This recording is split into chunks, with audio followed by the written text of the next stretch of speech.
पिछले भाग में आपने देखा कि साक्षी को राज और रेवती डॉक्टर के पास लेकर जाते हैं, जहां पर साक्षी डॉल से हुई उसकी दोस्ती और उसके दोस्तों के साथ हुए एक्सीडेंट के बारे में बताती है। डॉक्टर रेवती और राज को कुछ दवाई लिख कर देते हैं, साथ ही साथ साक्षी को खुश रखने के लिए भी कहता है। दूसरी ओर विराज की सगाई का दिन नजदीक आ जाता है और तय तारीख को लड़की वाले सगाई के लिए आडवाणी मेंशन में पहुंच जाते हैं। सगाई वाले दिन ही रहस्यमयी हालातों में रिया की मौत हो जाती है, जिससे पूरा परिवार स्तब्ध रह जाता है। आडवाणी परिवार अभी भी रिया की मौत के सदमे से जूझ ही रहा था कि तभी साक्षी के डॉक्टर का उसके पिता के पास फोन आ जाता है और साक्षी के पिता विराज उन्हें सारी घटना की जानकारी देते हैं। अब आगे। बरसों पहले अमेरिका में प्रैक्टिस करने वाले डॉक्टर मार्शल के सामने भी कुछ ऐसा ही केस आया था, जिसके बारे में उन्होंने अपनी किताब में लिखा था। मुझे उस किताब को पढ़कर देखना चाहिए, शायद कुछ रेफरेंस मिल सके।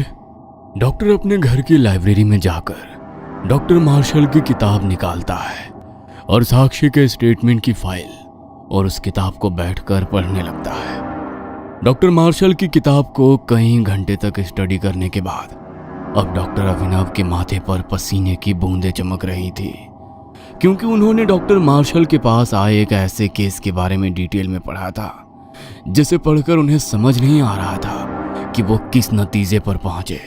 जब मैंने राज और रेवती के स्टेटमेंट नोट किए थे, तब रेवती ने बताया था कि साक्षी को डॉल को देखकर उसे कुछ अजीब सा महसूस होता है। उसने कई बार उस डॉल को अजीब तरीके से हंसते और बोलते हुए भी देखा है, लेकिन उसको क्लैरिफाई करने के लिए राज ने बताया कि डॉल चार्जेबल है और उसमें वॉइस रिकॉर्डिंग की जा सकती है। तो जरूर साक्षी ने ही उसमें कुछ वॉइस नोट सेव किए होंगे, लेकिन इस बात पर तो किसी ने ध्यान ही नहीं दिया कि बिना प्ले बटन दबाए वो डॉल बोल कैसे रही थी। साक्षी ने बार बार अपने स्टेटमेंट में बताया कि एमिली को गुस्सा आया, इसलिए उसने ही बच्चों को पुश किया। हम सबसे एक बहुत बड़ी गलती हुई है, और वो ये कि हमने साक्षी के स्टेटमेंट को सीरियसली नहीं लिया। उसके पेरेंट्स और मैं उसकी बातों को बचपना समझकर इग्नोर करते रहे। शायद ये सब तो डॉल ही कर रही है। साइंस के पास इस बात का कोई एक्सप्लेनेशन तो नहीं है, लेकिन पिछले बीते 100 सालों में ऐसे 2-3 केस आए हैं जिसमें बच्चों को किसी डॉल ने पसेज कर लिया है। ये पैरानॉर्मल एक्टिविटी है या कोई मनोवैज्ञानिक बीमारी, इसके बारे में साइंस के पास कोई जवाब नहीं है। जिन सभी केसों के बारे में बुक में बताया गया है, उसकी डिटेल तो बहुत ही डरावनी है। सच्चाई चाहे जो भी हो, इस समय साक्षी और उसकी फैमिली को अलर्ट करना सबसे ज्यादा जरूरी था। इसलिए डॉक्टर अपना फोन उठाकर राज का नंबर डायल करने लगता है।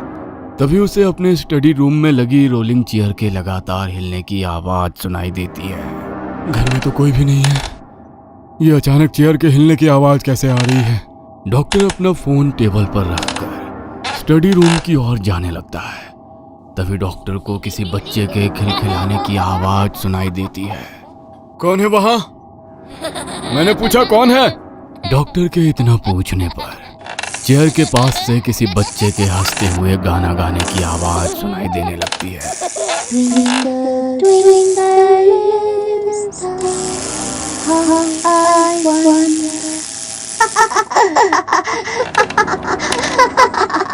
डॉक्टर तेज कदमों से चलते हुए चेयर के पास पहुंचता है, लेकिन कुर्सी बिल्कुल खाली दिखाई दे रही थी। ये कैसे हो सकता है? आवाज तो यहीं से आ रही थी ना। अगर यहाँ कोई नहीं है तो फिर कुर्सी अपने आप कैसे हिल सकती है? मैं पूछता हूँ, कौन है यहाँ? सामने क्यों नहीं आते? डॉक्टर के इतना कहते ही एक बार फिर उसे वही डरावनी हंसी की आवाज सुनाई देती है। डरते हुए डॉक्टर अपनी नजरें छत की ओर घुमाता है तो सामने का नजारा देखकर मानो उसकी धड़कनें ही रुक जाती है। एक डरावनी गुड़िया किसी जानवर की तरह छत पर चल रही थी और जोर जोर से हंस रही थी। इससे पहले कि डॉक्टर कुछ भी समझ पाता, गुड़िया डॉक्टर के ऊपर छलांग लगा देती है। डॉक्टर के मुंह से जोरदार चीख निकलती है और कुछ ही पलों में डॉक्टर जमीन पर पड़ा हुआ नजर आता है। उसकी आंखें हैरानी से फटी हुई थी और गर्दन से खून बह रहा था। डॉक्टर की बॉडी को जमीन में पड़ा देखकर वो गुड़िया डॉक्टर का खून पीने लगती है। इधर राज डॉक्टर के कॉल का वेट कर रहा था। देर रात तक भी जब डॉक्टर का कॉल उसके पास नहीं आता तो वो परेशान हो जाता है। डॉक्टर ने कहा था कि वो केस स्टडी करने के बाद मुझे कॉल करेंगे। पता नहीं कहाँ बिजी हो गए, मैं ही उन्हें फोन मिला लेता हूँ। राज खुद डॉक्टर का नंबर मिलाता है, लेकिन दूसरी तरफ से कोई जवाब नहीं आता। राज एक के बाद एक डॉक्टर को कई बार कॉल करता है, लेकिन डॉक्टर फोन नहीं उठाता। अंत में थक हार कर राज कॉल करना बंद कर देता है। अगले दिन सुबह राज एक बार फिर से डॉक्टर का कॉल मिलाता है तो दूसरी तरफ से इंस्पेक्टर रवि फोन उठाते हैं। जी बताइए, किससे बात करनी है आपको? डॉक्टर साहब का नंबर है ना? दरअसल कल दोपहर में उनसे बात हुई थी। उसके बाद उन्होंने मुझे कॉल बैक करने के लिए बोला था, लेकिन अभी तक उनका कॉल नहीं आया। बस इसलिए मैंने उन्हें फ़ोन किया। क्या बात करनी थी तुम्हें डॉक्टर से? तुम्हारे नंबर से 10 मिस कॉल है इस नंबर पर। ऐसी क्या इमरजेंसी थी तुम्हें? और इस फ़ोन में भी तुम्हारा ही नंबर डायल किया हुआ था डॉक्टर ने। इसका मतलब जिस समय उनकी मौत हुई वो तुम्हें ही फ़ोन करने जा रहे थे। मुझे तो ऐसा लगता है कि डॉक्टर की मौत का तुमसे ज़रूर कुछ ना कुछ संबंध है। क्या कहा आपने? डॉक्टर की मौत? आपका कहने का मतलब है कि डॉक्टर साहब मर चुके हैं? ऐसा कैसे हो सकता है? इम्पॉसिबल है ये। अरे अभी कल ही तो मेरी उनसे बात हुई, बिल्कुल स्वस्थ थे। ऐसे अचानक क्या हो गया? थाने आ जाओ, बाकी की बातें यहीं बताएंगे। सारी बातें फोन पर नहीं बता सकते। राज का सर बुरी तरह से चकरा रहा था। एक ही दिन में कितना कुछ घटित हो गया था। पहले रिया और अब डॉक्टर साहब। ना जाने क्यों उसका मन किसी अनहोनी की तरफ इशारा कर रहा था। राज जल्दबाजी में थाने की तरफ भागता है और जैसे ही इंस्पेक्टर के सामने आता है, इंस्पेक्टर उसे देखकर हैरान रह जाते हैं। अरे मिस्टर आडवाणी, आप फोन कर रहे थे डॉक्टर साहब को? ये सब क्या चल रहा है? अभी कल ही आपके बंगले में एक मर्डर हुआ है और अब ये दूसरा मर्डर, और दोनों ही मर्डर के तार आपके साथ उलझे हुए हैं। कुछ छुपा तो नहीं रहे हैं आप हमसे? इंस्पेक्टर की बात सुनकर राज सर पकड़कर कुर्सी पर बैठ जाता है। मैं भी तो इन्हीं सवालों का जवाब जानना चाहता हूँ इंस्पेक्टर साहब। भगवान के लिए आप ही मुझे मेरे सवालों का जवाब दे दीजिए। रिया की मौत मेरे लिए भी एक पहेली है और इस पहेली का हल जानने के लिए ही कल दोपहर में डॉक्टर साहब से मेरी फोन पर बात हुई थी। आज वो शायद मुझे कुछ बताने वाले थे, लेकिन उससे पहले ही उनकी मौत हो गई। उनकी मौत हुई नहीं है, उन्हें मारा गया है। मर्डर हुआ है उनका। और एक बात बताइए, रिया की मौत की एक्सप्लेनेशन आपको डॉक्टर साहब कैसे देने वाले थे? पूरी बात बताइए। आपके बंगले में चल क्या रहा था? एक गिलास पानी मिल सकता है? एक गिलास पानी पीने के बाद राज इंस्पेक्टर को पूरी कहानी बताना शुरू करता है। कैसी बचकानी कहानी सुना रहे हैं मिस्टर राज आप मुझे? आपको क्या लगता है यहाँ कोई परी कथा सुनाने का कंपटीशन चल रहा है?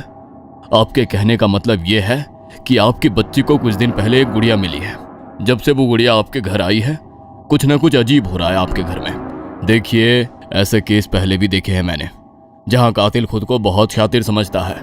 ये ना तो आपकी बेटी का काम है, ना ही उस गुड़िया का। कोई है जो गुड़िया की आड़ लेकर सारे कत्ल कर रहा है। मुझे भी ऐसा ही लगता है इंस्पेक्टर साहब। जब ये सारी घटनाएं हमारे समझ से बाहर हो गई तो हमने डॉक्टर से सलाह लेने के बारे में सोचा। मेरी बेटी के दिन पर दिन बिगड़ते व्यवहार के कारण हमें ऐसा लग रहा था कि हो ना हो उसे कोई मानसिक परेशानी हो गई है, और डॉक्टर अभिनव वही स्टडी करने में लगे हुए थे। रिया की मौत के ठीक बाद कल मेरी उनसे फ़ोन पर बात हुई। जब मैं उन्हें रिया की मौत के बारे में बताया तो डॉक्टर साहब ने कहा कि उन्हें कोई क्लू मिला है। अभी वो केस स्टडी करना चाहते हैं, उसके बाद मुझे कॉल करके इन सब के बारे में डिटेल में बताएंगे। लेकिन इससे पहले कि वो मुझे जवाब दे पाते उनकी भी मौत हो गई। मैं नहीं जानता आपको मेरी बातों पर कितना यकीन हुआ है, लेकिन जो सच था मैंने आपको वही बताया। इन्वेस्टिगेशन अभी चल रही है। जब तक रिया और डॉक्टर अभिनव की मौत की पड़ताल पूरी नहीं हो जाती आप शहर छोड़कर कहीं नहीं जाएंगे। और हाँ, जब भी बुलाया जाएगा आपको थाने में आना होगा। राज घर लौट आया था और घर आकर वो पत्नी और माँ को भी डॉक्टर की मौत के बारे में बताता है। हमारे घर में पिछले कुछ दिनों से जो कुछ भी घट रहा है ना विराज, मुझे ऐसा लग रहा है कि अब वो सब किसी और तरफ ही इशारा कर रहा है। आप सोच कर देखो ना, अचानक से डॉक्टर को ऐसा क्या हुआ होगा? डॉक्टर का घर का दरवाजा अंदर से बंद था, ना कोई अंदर आया ना अंदर से कोई बाहर गया। फिर ये मर्डर कैसे हो सकता है? आपको नहीं लगता कुछ अजीब हो रहा है हमारे साथ? जिस चीज को हम झुठलाने की कोशिश कर रहे हैं, कहीं ऐसा तो नहीं कि सच वही है? हमें एक बार किसी तांत्रिक या ओझा को बुलाकर दिखाना चाहिए। कैसी बात कर रही हो तुम? ये तांत्रिक ओझा ये सब अंधविश्वास की बातें हैं। सब ढोंगी होते हैं एक नंबर के। और तुम क्या चाहती हो कि अपनी छोटी सी बच्ची को किसी झाड़ फूक करने वाले को सौंप दूं? ऐसा कभी नहीं होगा। भूल जाओ ये सब। दुनिया चांद पर जाने को तैयार है और तुम ऐसी बातें सोच रही हो। खुली आंखों से सच को देखकर न करने से सच झूठ में नहीं बदल जाएगा बेटा। बहू जो कह रही है मुझे भी लगता है कि वो सब सच है। पिछले कुछ दिनों में रेवती और मैंने जो कुछ भी घर में महसूस किया है, उन सब की तह तक डॉक्टर चाहकर भी नहीं पहुंच सकता। ये सब कुछ और है। और चल ठीक है, मान लिया कि ये सब कुछ नहीं होता, तो बस एक बार मेरे मन की तसल्ली के लिए इस घर की शुद्धिकरण करवा लेने दे। हो सकता है इसी तरीके से हमारी बच्ची ठीक हो जाए। रेवती और मां सुनीता की दलीलों के आगे अब राज के पास कहने के लिए ज्यादा कुछ नहीं बचा था। एक तरफ राज रिया की मौत से बुरी तरह से टूट गया था, घर में मातम जैसा माहौल था। दूसरी तरफ राज पुलिस की रडार पर आ गया था। राज ने तो अपनी तरफ से पुलिस को सब कुछ ही बताया था, लेकिन पुलिस को उसकी बातों में कोई सच्चाई नजर नहीं आई थी। विराज, मना मत करना। माँ जी ने एक बहुत सिद्ध बाबा के बारे में पता लगाया है। एक बार उनसे मिलकर आते हैं। अगर तुम्हें कुछ भी गलत लगेगा तो हम ये सब वहीं रोक देंगे, लेकिन प्लीज एक बार चलो तो सही। रेवती और सुनीता के बार बार समझाने के बाद भी राज जाने के लिए तैयार नहीं होता और अंत में थककर सुनीता और रेवती ही बाबा से मिलने जाती हैं। बाबा के आश्रम पहुंचकर, बाबा, हमारे घर में कुछ बहुत अनहोनी हो रही है। आप अपना आशीर्वाद दे दीजिए। हो सकता है हमें हमारे प्रश्नों का जवाब मिल जाए। बस एक बार उस बंगले को आकर देख लीजिए। ठीक है, मेरा शिष्य मार्कंडेय आपके साथ जाएगा। यदि आपके घर में कोई नकारात्मक ऊर्जा हुई तो मार्कंडेय की नजर से बच नहीं सकती। यदि स्थिति गंभीर होगी तो हम आपके साथ अवश्य जाने के लिए तैयार होंगे। बाबा का शिष्य मार्कंडेय क्या बंगले में रहने वाली रूहानी शक्ति का अंदाजा लगा लेगा? क्या इंस्पेक्टर कभी यकीन करेगा कि रिया और डॉक्टर अभिनव के खून के पीछे राज या उसकी फैमिली का कोई हाथ नहीं है? क्या राज समझ पाएगा कि आखिर एक के बाद एक हो रही मौतों के पीछे का रहस्य क्या है? क्या डॉल साक्षी को भी कोई नुकसान पहुंचाने वाली है? कौन होगा गुड़िया का अगला शिकार?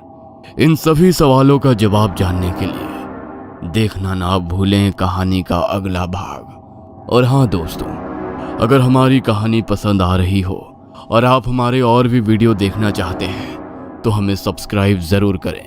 कहानी के बारे में अपनी राय हमें कमेंट बॉक्स में लिखकर जरूर बताएं।